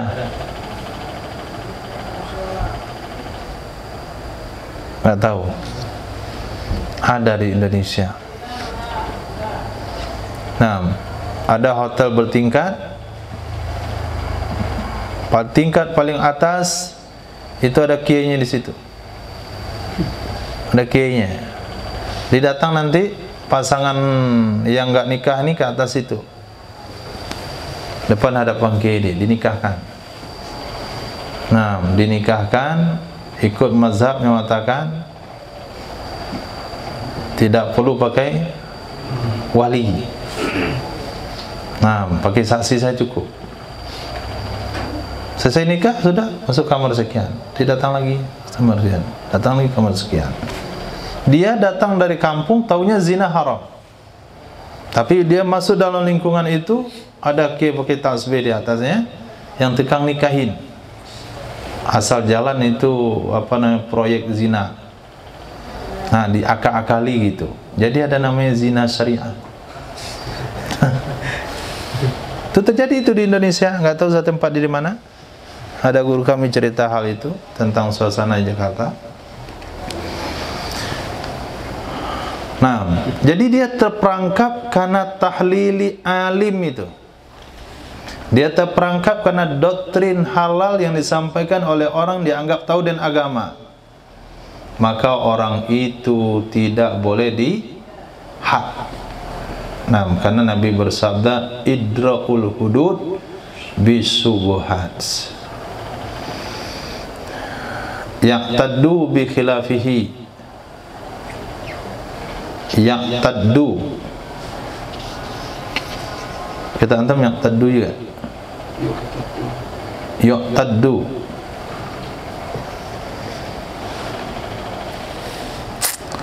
Apa itu? Ma'a tahlili alimin ay la inzana bi'tibari mazhabi walakin wujida alimun yahkumu ala dhalikal wad'i bi'annahu halal walaysa bizina fa innahu la yujladu bihi wa la yugharrabu wa la yu'aqabu fil akhirah liwujudi subha wa kullu yu'tadu bi khilafi ay kharaja bi ma la yu'tadu bi khilafi. Naam, beserta penghalalan dari alim yang dianggap dengan khilafnya alim, yang dianggap dan khilafnya alim, yaitu khilafnya Imam Abu Hanifah. Jadi menurut mazhab Imam Abu Hanifah, sah hukumnya nikah tanpa wali tapi ada 2 saksi. Sah hukumnya nikah dengan 1 wali tanpa 2 saksi. Nah, kalau khilaf Imam Abu Hanifah dihitung enggak? Enggak dihitung. Masa enggak dihitung Imam mazhab itu? Yuqtadu bi khilafi, itu dipertimbangkan khilafnya Imam Abu Hanifah. Kenapa? Karena subhat ibahah. Ada subhat pembolehannya orang alim. Sehingga pelakunya tidak boleh kita rajam. Pelakunya tidak boleh kita cambuk. Karena dia berpegang kepada mazhab yang dia yakini. Walaupun menurut pandangan kita itu haram. Wa illam yukallidhul fa'ilu, dan walaupun tidak taklid akannya oleh pelaku, walaupun tidak taklid akannya yang punya mazhab, akannya alim oleh pelaku. Pelakunya ini mazhabnya Syafi'i, pelakunya ini mazhabnya Maliki, tapi proses nikahnya Hanafi. Berarti dia telah mengikut alim yang bukan mazhabnya. Tetap juga tidak boleh dicambuk. Contoh nikah bila wali, nikah nggak pakai wali, itu mazhabnya Imam Abu Hanifah. Atau nikah tanpa saksi, itu mazhabnya Imam Malik. Nah, bi khilafil khali anhuma, dengan sebalik yang kosong dari keduanya. Wali tidak ada, saksi tidak ada. Kalau wali tidak ada, saksi tidak ada, maka dia akan dicambuk, maka dia akan dirajam. Tapi kalau walinya ada, saksi nggak ada, oke. Berarti dia mazhab Imam Malik. Tapi kalau dia tanpa wali tapi ada saksi, berarti mazhab Imam Abu Hanifah. Berarti ada panduannya gitu, sehingga kita nggak boleh menghukumnya. Dan khilaf ini khilaf ulama mu'tabar. Maliki mu'tabar, Hanafi mu'tabar. Tapi kalau khilafnya itu khilaf Syiah dipakai, khilaf Ahmadiyah, khilaf Liaidan, itu tetap aja dihukum. Saya mazhabnya Ahmad Musaddiq nih. Nah, saya mazhabnya Ayah Pin, itu nggak dipakai. Itu khilaf yang nggak mu'tabar. Maka ada bahasa tadi, alimin yu'taddu bi khilafi, orang alim yang dianggap khilafnya, pendapatnya itu dianggap. Titik. Wa innu kila an Daud, walaupun dikutip ia nikah tanpa wali, tanpa saksi dari Imam Daud Az-Zahiri. Nah, walaupun dikutip ada mengatakan boleh tanpa wali, tanpa saksi, dari mana? Imam Daud Az-Zahiri. Maka mazhab Daud Az-Zahiri itu enggak boleh diamalkan. Enggak boleh dipakai. Dia mazhab yang enggak muktabar. Maka pendapatnya enggak dipakai.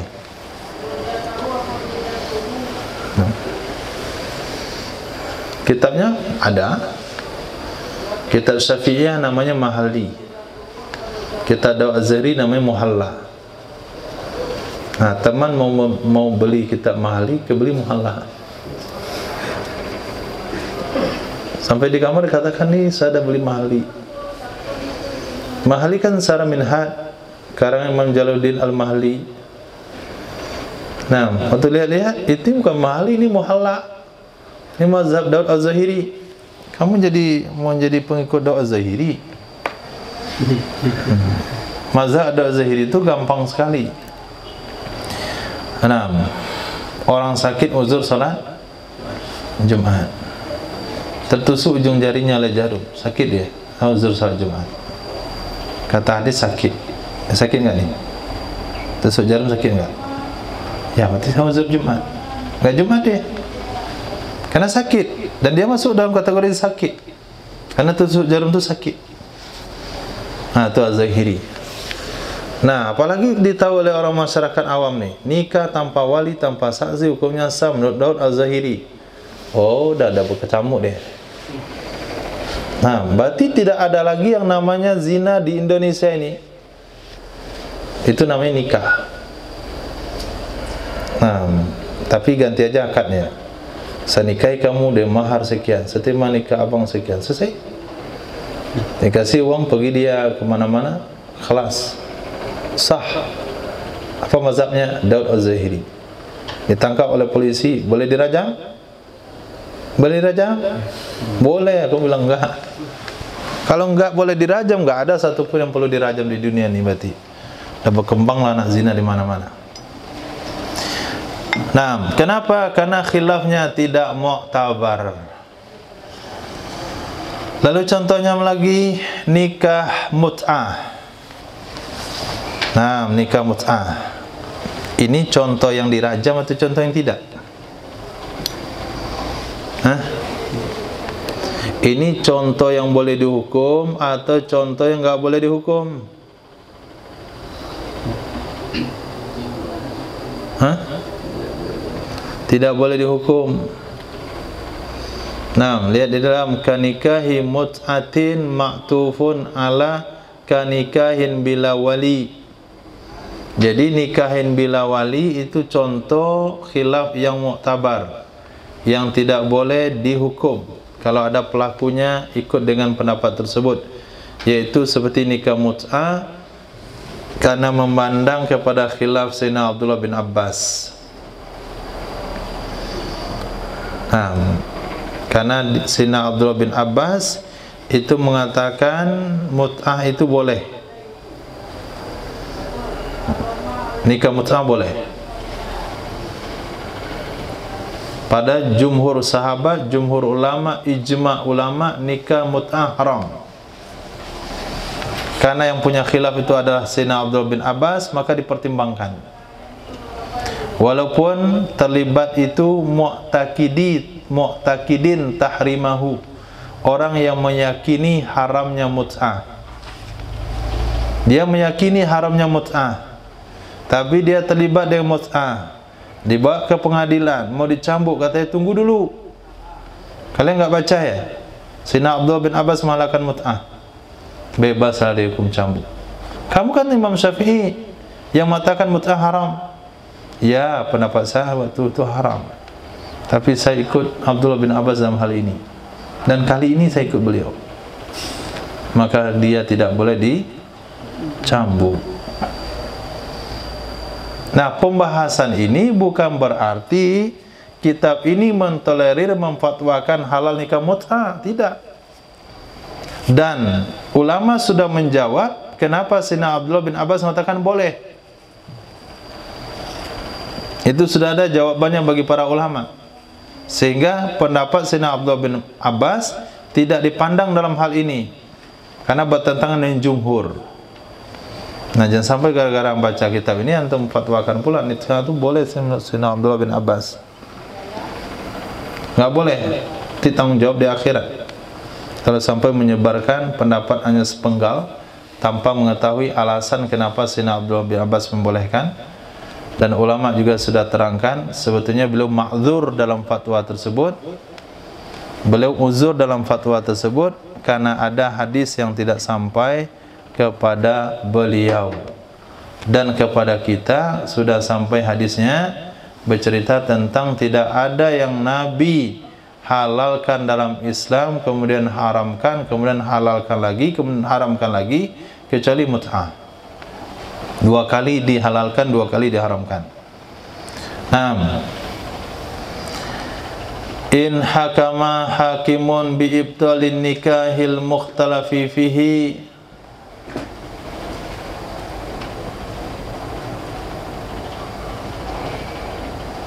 hudda. Jawab.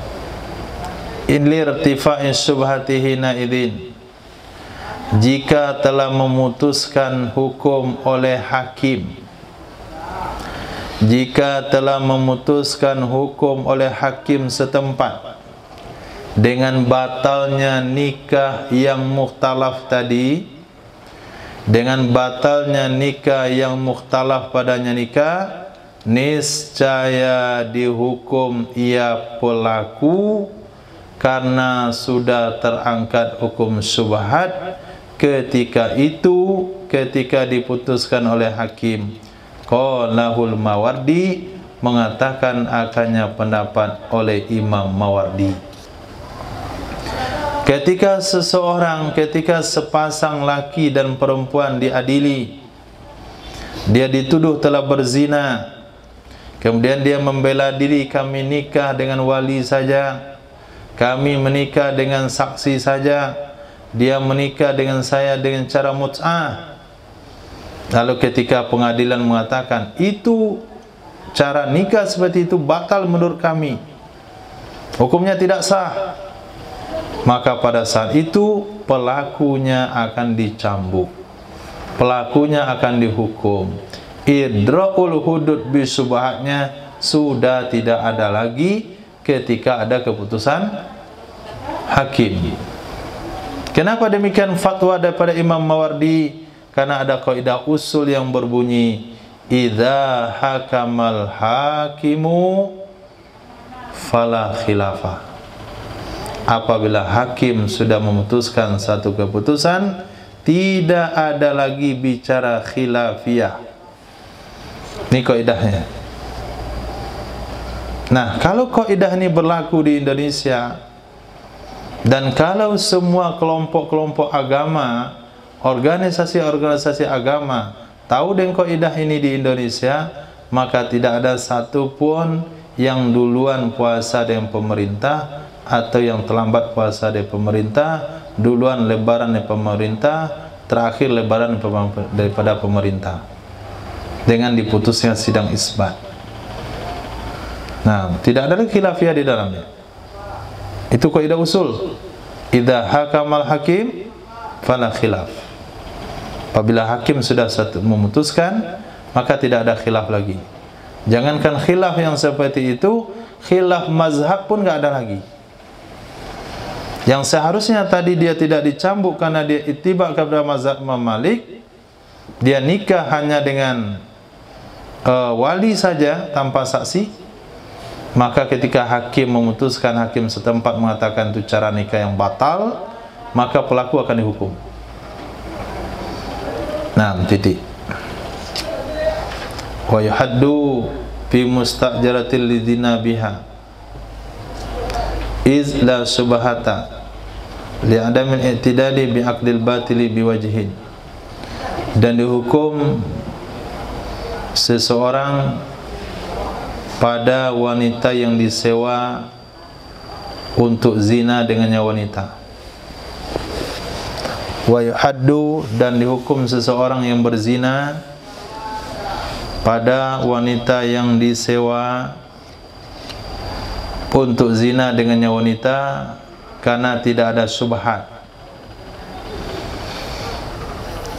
Jadi laki-laki yang menyewa wanita lalu berzina, laki-lakinya dihukum, wanitanya dihukum. Di situ tidak ada syubhat.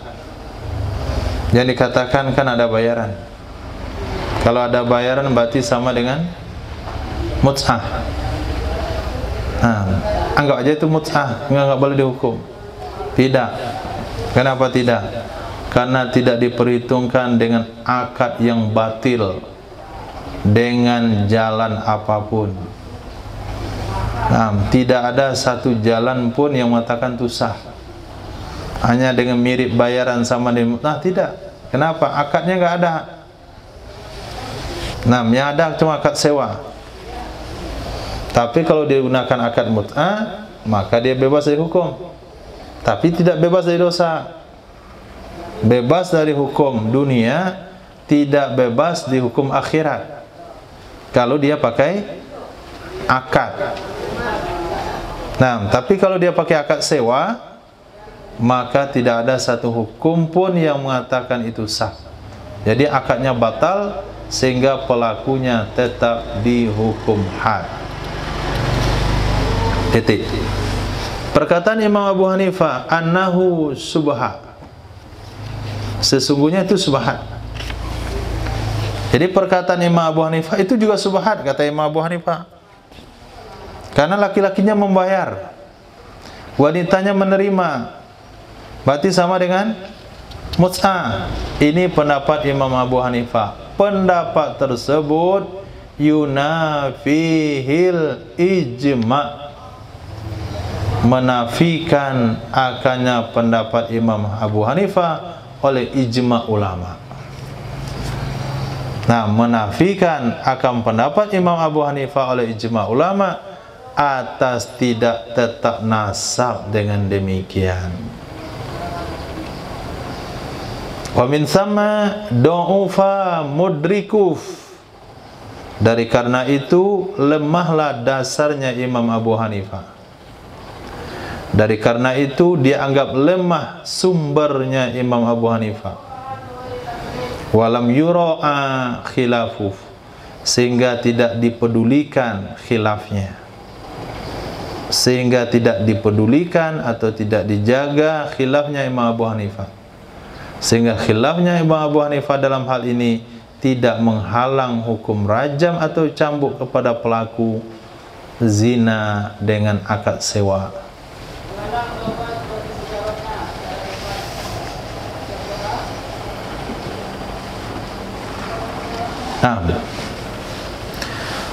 Wa kaza fi mubihah. Lihat lagi wa kaza itu ke mana?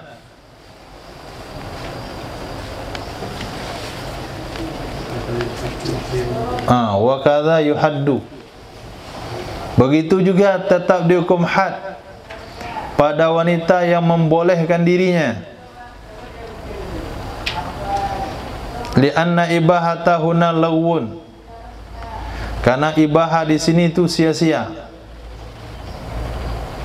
Wa muharramatun alaihi, dan tetap diharamkan terhadapnya laki-laki.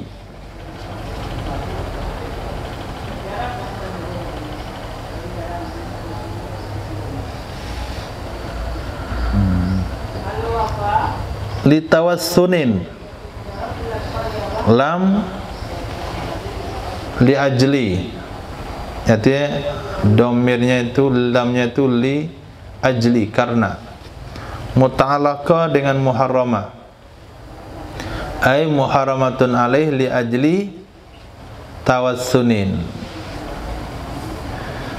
diharamkan di atasnya laki-laki karena tawassun. Apa arti tawassun? Biasanya wasana artinya patung, wasani. Coba dilihat wasana, wasana, tawassana.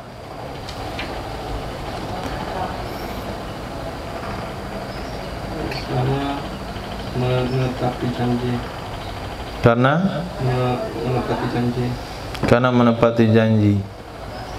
Karena setuju. Nah, muharramatun alaih diharamkan di atasnya laki-laki karena setuju. Jadi pembolehan wanita itu sia-sia. Dan itu haram bagi laki-laki karena dia setuju. Mubihah. Mubihah itu wanita yang mempasrahkan dirinya kepada seorang laki-laki, dan mubihah. Hal itu hanya halal bagi Nabi saja. Nah, Nabi saja. Selain Nabi haram. Nah, ini dibuat juga praktek seperti itu kepada seseorang. Karena dia dengar di zaman Nabi seperti itu. Wahabtu nafsaki lak. Aku berikan diriku kepadamu, wahai Rasul. Nah, lalu datang seorang, dia bilang juga sama kawannya, aku hibahkan diriku ke kamu. Saya terima hibahnya. Karena dasar tersebut sehingga mereka berzina, lalu diangkat ke pengadilan. Dia beralasan seperti itu, apakah bebas pada hukum had? Hukum menjawab tidak.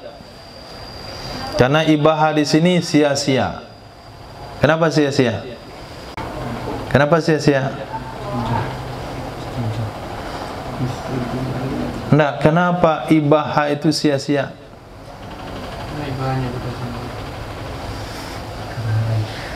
Karena dia mengibahahkan sesuatu yang bukan miliknya. Nah, karena dia telah menghibahkan sesuatu yang bukan miliknya. Apakah manusia memiliki organ tubuhnya? Apakah manusia memiliki organ tubuhnya?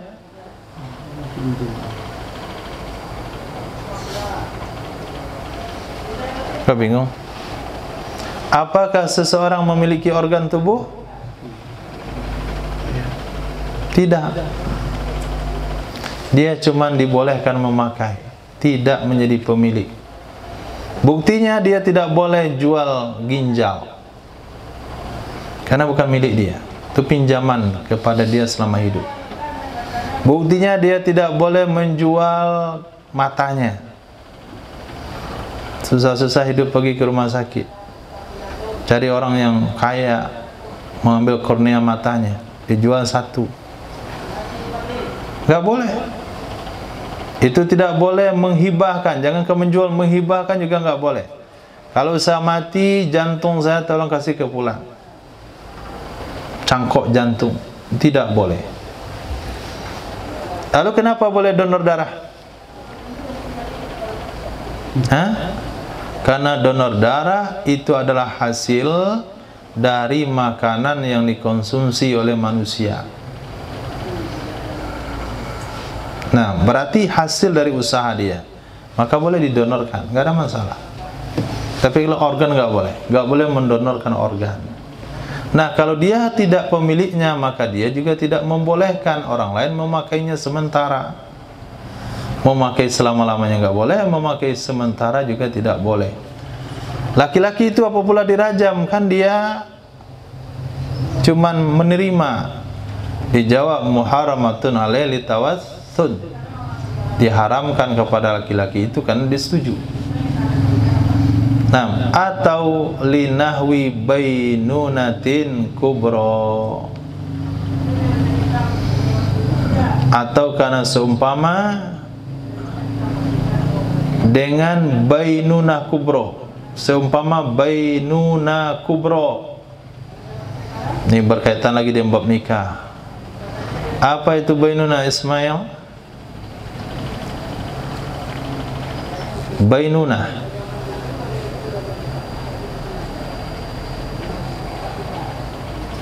bana yabinu, bana yabinu, bainan, bahwa bainun. Apa itu bain? Bain, talak bain. Apakah setiap talak bain? Apa itu bain?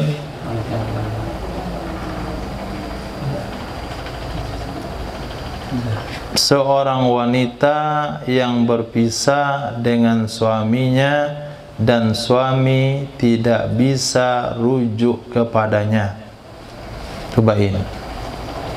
Bain itu isim fa'il.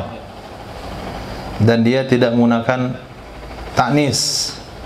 Langsung aja bainun itu wanita.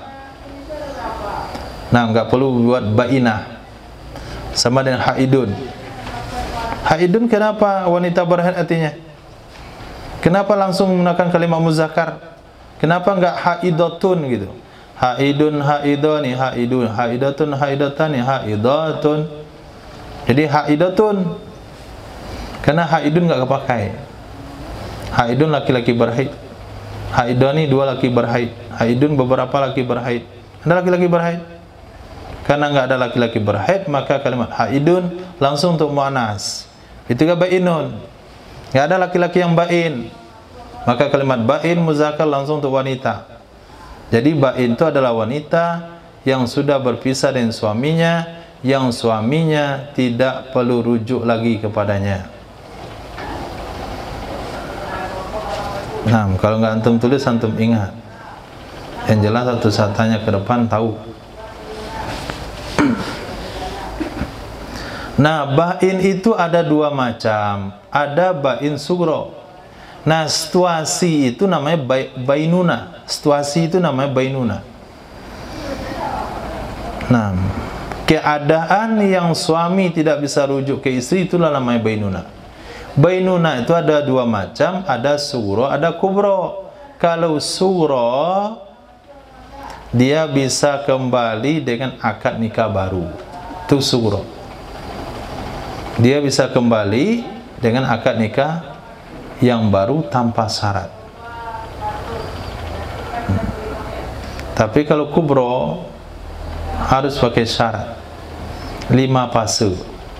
Istrinya kawinin suami baru, terjadi hubungan badan di nikah tersebut, diceraikan oleh suami barunya, habis iddah dari suami baru, nikah dengan akad nikah yang baru. Itu bain kubro. Nah, seseorang ini karena seumpama bain kubro, wa in kana qad tazawwajaha, walaupun dia sungguh telah menikahi akannya, seharusnya istrinya yang bain kubro itu lewati 5 fase, tapi dia enggak pakai fase-fase, langsung aja kawin lagi.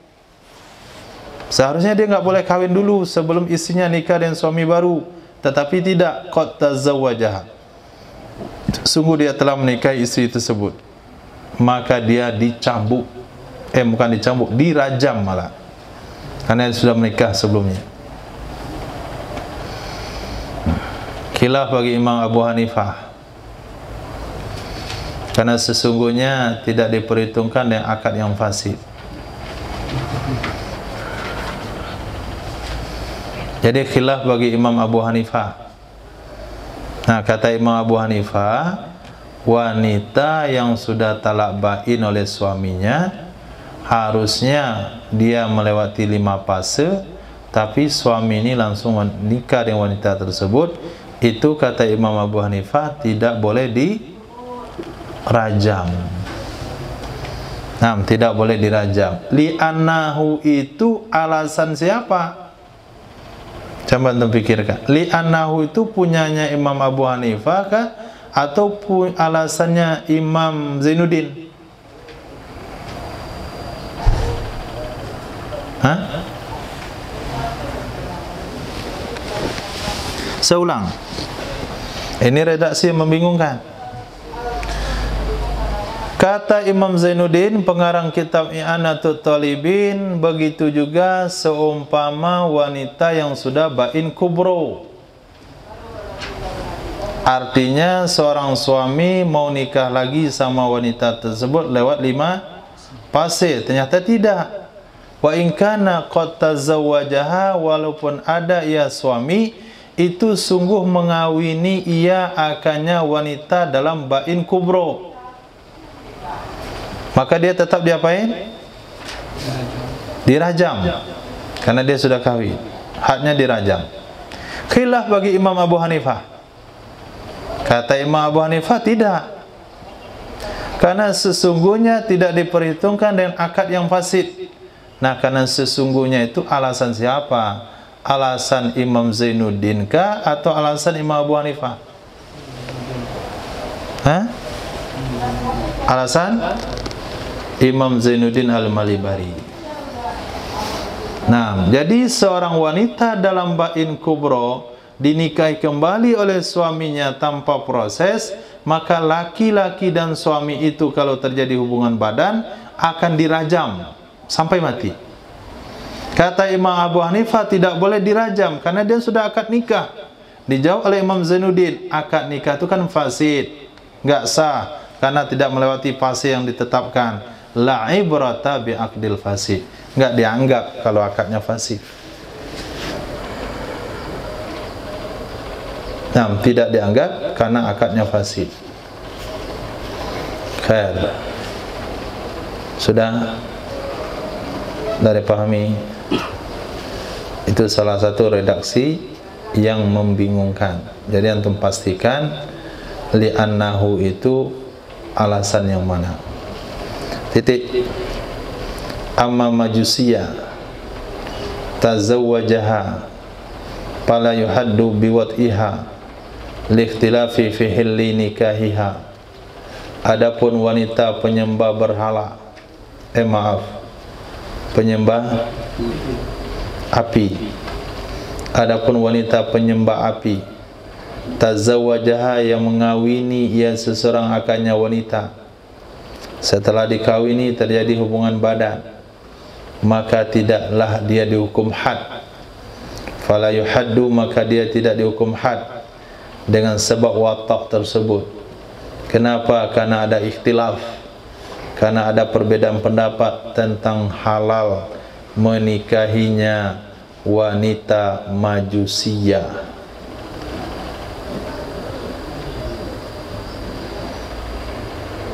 Nah, walaupun ijma' ulama mengatakan nikah dengan penyembah api itu tidak sah, tapi karena ada mengatakan sah, kita hargai khilafiyah itu. Hargai, bukan kita fatwakan halal, tapi hargai orang yang terlibat ke sana tidak dihukum. Itu aja penghargaannya.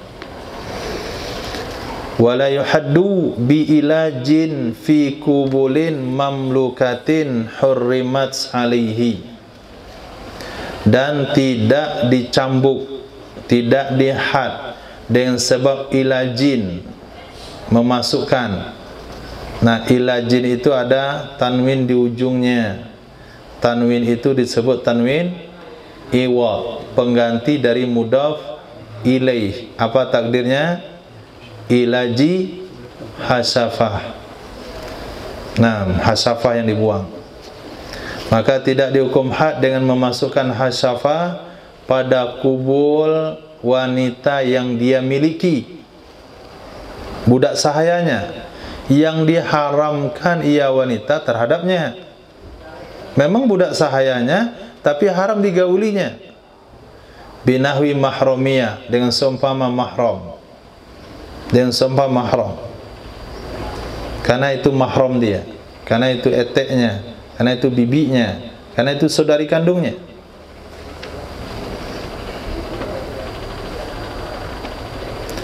Au surbin li ghairihi fiha. Betul surbin? Syarikatin. Syarikatin. Syirkatin. Nah, di sini surbin. Antum? Nah, itu dia. Syirkatin, atau ada hak orang lain bagi selainnya seseorang padanya budak wanita.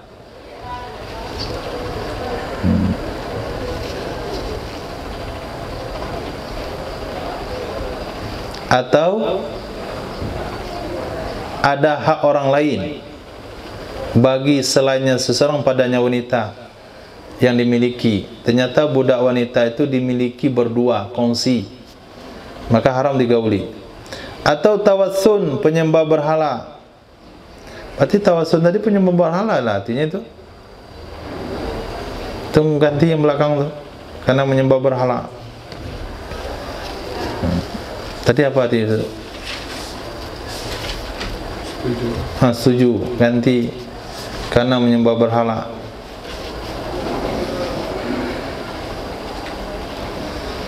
Au tawassun, atau karena menyembah berhala. Au tamajjus, atau karena menyembah api. Jadi budak wanita yang dia punya itu haram digauli. Kenapa haram? Karena itu adalah mahramnya, karena milik kongsi. Karena budak wanitanya penyembah berhala, karena budak wanitanya penyembah api. Nah, jadi budak wanita yang halal digauli adalah budak yang muslimah, milik sendiri, tidak ada hubungan mahram. Sekarang budak wanitanya itu mahram dia. Budak wanita itu non muslim. Boleh non muslim seperti ahli kitab, tapi ini enggak, penyembah berhala atau penyembah api. Maka orangnya tidak dihad. Kenapa tidak dihad? Karena ada subhat. Nah, apa subhatnya? Wa ma malakat aimanukum. Islam menghalalkan budak wanita yang dimiliki oleh laki-laki. Tidak juga dihad bi ilajin fi amati far'in, dengan menggauli budak wanita milik anaknya. Far'in, fara', anak cucu. Tidak juga dihad walaupun mustauladah, walaupun ada ya budak wanita milik anak itu mustauladah, umul walad. Kenapa tidak haram? Karena ada subhat milik. Fima adal akhirah, pada selain yang terakhir, dan karena ada subhat i'faf pada yang terakhir. Di sini ada berapa macam pembagian? Budak wanita yang mahram, budak wanita milik bersama, budak wanita penyembah patung, budak wanita penyembah api, budak anak. Nah, budak anak